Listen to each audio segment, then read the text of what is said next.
మీకా గ్రంథం 7వ అధ్యాయం 18వ 19వ వచనం. మీకా గ్రంథము 7వ అధ్యాయం 18 నుండి 19 వచనములు. ఆయన మరలా మన యందు జాలిపడును, మన దోషములను అణిచివేయును, వారి పాపములన్నిటినీ సముద్రపు అగాధములో నీవు పడవేతు. మనం చదువుకునే లేఖన భాగములను చూచినట్లయితే ఆయన మరలా మన యందు జాలిపడును అనే మాటను మనం చూస్తూ ఉన్నాం. సో మరలా అనే మాటను ఇక్కడ మనం చూస్తూ ఉంటే ఆయన మరి ఏ విధంగా ఇక్కడ బబులోను దేశపు చెరలోనికి ఇశ్రాయేల్ ప్రజలను వెళ్ళిపోయినారు. సో దేవుడు వారి యొక్క అవిధేయతను బట్టి, వారి యొక్క మాట వినని స్వభావం బట్టి చెరలోనికి వారు వెళ్ళిపోయిన మరలా వారి మీద జాలిగొని ఏ విధంగా మరి ఆ చెర నుండి విడిపించినారో మనకి తెలుసు. సో ఇక్కడ దేవుడు ఇస్తున్న వాగ్దానం ఏంటంటే 7వ అధ్యాయంలో మనం చూస్తూ ఉంటే 1 నుండి 6 వచనములు మనం చూస్తూ ఉంటే ఇక్కడ భక్తునికి కలిగిన బాధను మనం చూస్తూ ఉన్నాం. అప్పటి ప్రజల పరిస్థితి ఎలా ఉంది అని మనం చూస్తూ ఉంటే వేసవి కాలపు పండ్లు ఏరుకునిన తర్వాతను, ద్రాక్ష పండ్ల పరిగి ఏరుకునిన తర్వాతను ఎలా ఉండెనో నా స్థితి అలాగే ఉన్నది. సో ఇక్కడ భక్తుని యొక్క పరిస్థితి ఎలా ఉంది అని మనం చూస్తూ ఉంటే వేసవి కాలంలో వచ్చే పండ్లు వేసవి కాలంలోనే దొరుకుతాయి కదా, కానీ ఆ తర్వాత పరిగి ఏరుకుంటా ఆ పరిగి కూడా కంప్లీట్ అయిపోయిన తర్వాత ఇంకా అక్కడ ఏమీ కూడా ఉండదు. సో అలాగే ద్రాక్ష పండ్లు కూడా అంతే, అయిపోయాక గ్యాదరింగ్ అయిపోయిన తర్వాత మరలా పరిగె కూడా కంప్లీట్ అయిపోయిన తర్వాత అక్కడ మనకి ట్రేసెస్ కూడా కనబడవు. సో ఆ తరువాత ఇతను పండ్ల కోసం వెళ్ళినప్పుడు ఏమైనా ఉంటుందంటారా? అక్కడ ఏమీ ఉండదు. సో భక్తుని యొక్క పరిస్థితి అలాగే ఉంది. ఎందుకు, ఏ విషయంలో అంత నిరాశ భక్తునికి ఎందుకు వచ్చిందని మనం చూస్తూ ఉంటే 2వ వచనంలో ఏముందండి? భక్తుడు దేశంలో లేకపోయాను, జనులలో యథార్థపరుడు ఒకడును లేడు, అందరూను ప్రాణహాని చేయడకై పొంచి ఉండేవారే, ప్రతి మనుష్యుడును కిరాతకుడై తన సహోదరుని కొరకు వలలను ఒగ్గును. ఇక్కడ మనం చూస్తూ ఉంటే భక్తులని చెప్పుకునే వాళ్ళు, యథార్థవంతులు మరి ఇతనికి కనిపించటం లేదు. అందరూ ఎలా ఉన్నారు? ప్రాణహాని చేసేవారుగా, కిరాతకులై ఉన్నారు. సో అంటే ఆ ప్రేమ, ఆ యొక్క జాలి, ఆ యొక్క మరి నిజమైన కన్సర్న్ అనేది ప్రజల మధ్యన లేదు అనేది మరి భక్తుడు ఇక్కడ గమనించారు. సో భక్తి కలిగిన వారిని తను కనుగొనలేకపోయాడు, యథార్థవంతులను కనుగొనలేకపోయాడు. మరి ఇతరులకు ప్రాణహాని చేసేవారిని తను చూస్తూ ఉన్నాడు, కానీ మరి వాళ్ళు నిజమైన ప్రేమను, ఆ యొక్క సహోదర భావమును కనుగొనలేకపోయారు. అందుకే ఈయన ఏమంటున్నారు? వేసవికాల పండ్లు ఏరుకున్న తర్వాత ఎలా ఉందో, ద్రాక్ష పండ్లు పరిగి ఏరుకున్న తర్వాత ఎలా ఉందో నా స్థితి కూడా అలాగే ఉన్నది. అంటే వీళ్ళు చెరలోనికి వెళ్ళిపోయిన తర్వాత వీళ్ళ పరిస్థితి ఎంత భయంకరంగా మారిపోయింది. అలాగే ఇక్కడ మనం చూస్తూ ఉంటే ఒకవేళ మంచి వారిని తను ఏమన్నా కనుగొన్నా, మంచివారు కూడా ఎలా ఉన్నారంట? 7వ అధ్యాయం 4వ వచనంలో వారిలో మంచివారు ముండ్ల చెట్ల వంటి వారు. మరి ఇక్కడ మనం చూస్తూ ఉంటే మంచి వాళ్ళని తను ఎక్కడో కొద్ది మందిని కనుగొన్న వాళ్ళు కూడా ఎలా ఉన్నారంట? ముండ్ల చెట్టు వంటి వారు. అంటే ముండ్ల చెట్టు దగ్గరికి వెళ్తే ఏం ఉంటుందండి? ముండ్ల చెట్టుని టచ్ చేస్తే ముళ్ళు గుచ్చుకుంటాయి.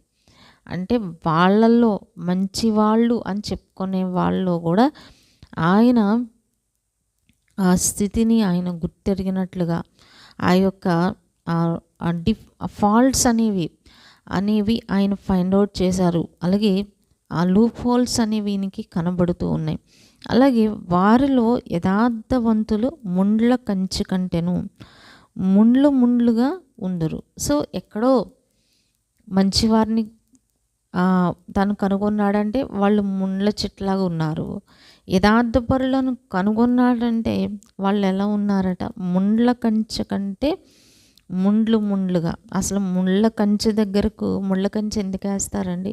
ఆ ముళ్ళు గుచ్చుకొనన్నా ఎవరు కూడా రారు. పశువులు కూడా, ఈవెన్ పక్షులకు కూడా ముళ్ళు గుచ్చుకొని అవి లోపలికి ఎంటర్ కావని కాపుదలుగా వేస్తారు, సెక్యూరిటీగా.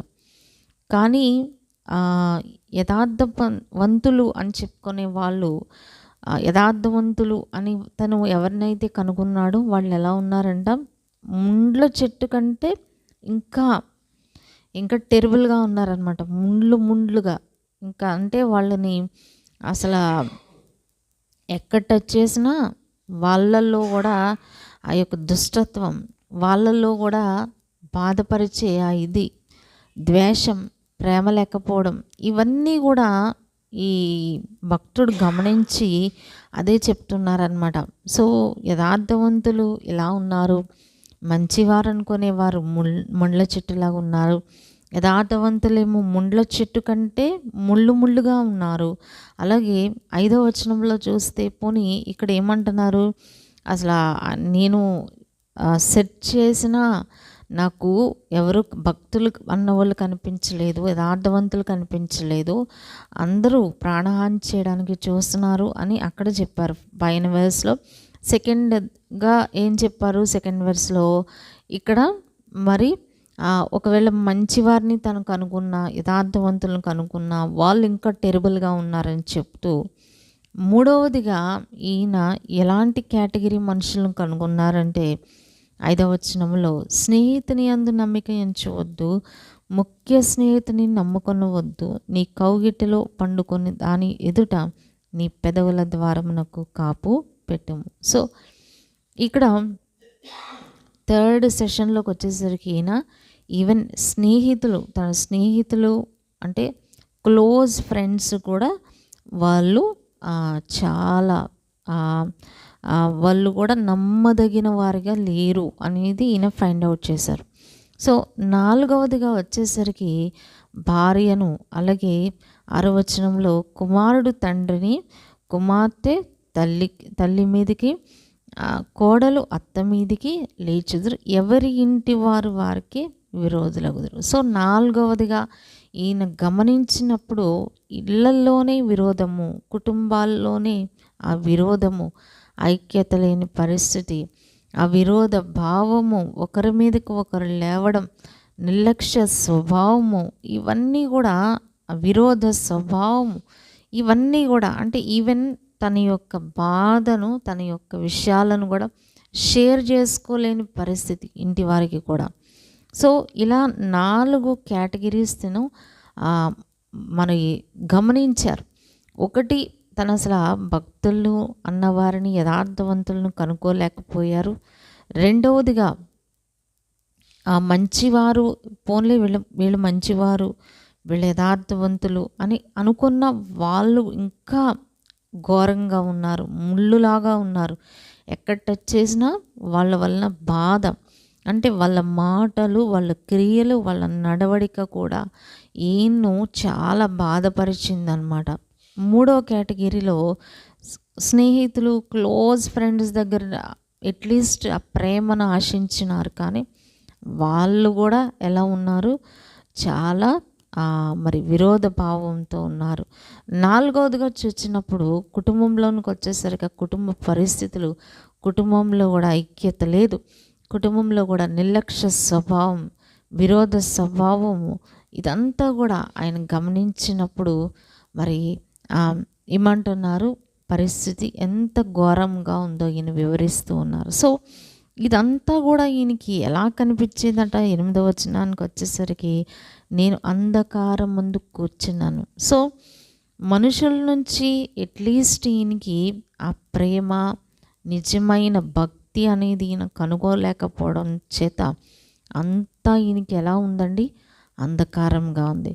సో ఇక్కడ ఈయన ప్రేయర్ చేస్తూ ఉన్నప్పుడు దేవుడు ఈయనకి ఇచ్చిన ప్రత్యక్షత ఏంటంటే, ఆయన మరలా మన యందు జాలిపడును. సో మరలా అంటే ఈ పరిస్థితులన్నిటి నుంచి కూడా దేవుడు మరి మరి విడిపిస్తాను అని ఇక్కడ తెలియచేస్తూ ఉన్నారు. అందుకని మన దోషములను అణిచివేయను, వారి పాపములన్నిటినీ సముద్ర అగాధములలో నీవు పడవేతు అని చెప్తూ, పూర్వకాలమున నీవు మా పితరులైన అబ్రహాము యాకోబులకు ప్రమాణము చేసిన సత్యమును కనికరమును నీవు అనుగ్రహింతు. సో ఇదంతా కూడా అంటే ఏ 4 కేటగిరీస్ అయితే మనం చెప్పుకున్నామో ఈనాడు మనము కూడా అది ఎక్స్పీరియన్స్ చేస్తూ ఉన్నాం కదా. అనేక మందిని మనం చూచినప్పుడు భక్తులు యథార్థవంతులను మనము కనుగోలేకపోతున్నాం. రెండవదిగా అలాంటి వాళ్ళను కనుగొన్న వాళ్ళు కూడా చాలా వికెట్గా ఉంటున్నారు, క్రూయల్గా ఉంటున్నారు, ముళ్ళులాగా ఉంటున్నారు.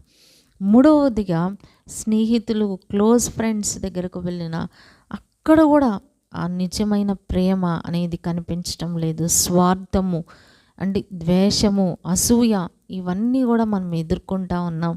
నాలుగవదిగా చూస్తే ఈవెన్ ఓన్ ఫ్యామిలీస్లో కూడా, బ్లడ్ రిలేటివ్స్లో కూడా మరి అసంబంధ బాంధవ్యాలు అనేవి సరిగా లేవు.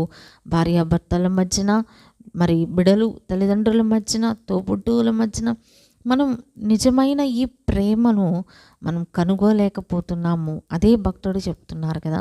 సో ఈనాడు ఒకవేళ ఇలాంటి సిచ్యువేషన్స్లో మనం ఉన్న ప్రభు ఇక్కడ మనకి ఇచ్చే వాగ్దానం ఏంటంటే, ఇదంతా ఎలా ఉందండి భక్తునికి అంధకారంలాగా. అందుకే ఈయన యొక్క బాధను ఎలా ఎక్స్ప్రెస్ చేశారంటే 7వ అధ్యాయం 1వ వచనంలో, వేసవి పండ్ల పరిగి ఏరుకొని తర్వాత ఎలా ఉందో నా పరిస్థితి అలాగే ఉంది. అంటే అసలు ఏమీ కూడా నాకు ఫ్రూట్ అనేది, ఆత్మ ఫలం అనేది నాకు కనిపించటం లేదు, వెలుగు ఫలం అనేది నాకు కనిపించటం లేదని భక్తుని యొక్క బాధను ఇక్కడ మనం గమనించగలుగుతున్నాం.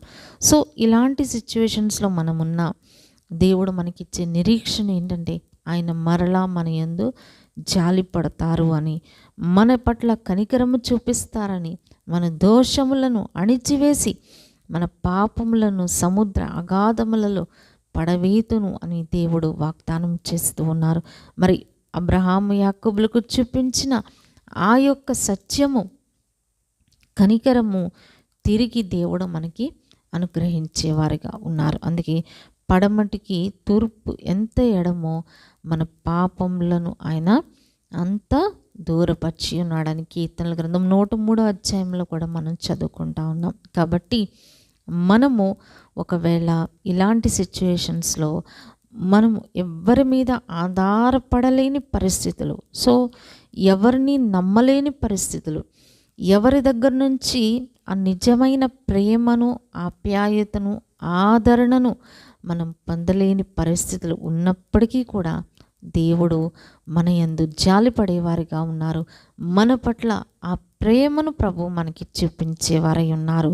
అబ్రహాం యాకోబులకు చూపించిన ఆ సత్యము, ఆ కనికరము దేవుడు మనకి అనుగ్రహించేవారై ఉన్నారు. కాబట్టి ఇలాంటి పరిస్థితులున్న నిరీక్షణ కోల్పోక, విశ్వాసం కోల్పోక ప్రభు వైపు మనం చూడాలని ప్రభు ఈ దినాన్ని మనం జ్ఞాపకం చేస్తూ మరి మనల్ని బలపరుస్తూ ఉన్నారు. కాబట్టి ఈ మాటల చేత మనం ప్రోత్సహించబడిన వారమై బలపరచబడి ముందుకు కొనసాగాలని కోరుకుంటూ ప్రార్థిస్తూ ఈ కొద్ది మాటలు ప్రభు మన వినికిడిలో దీవించును గాక. ఆమేన్.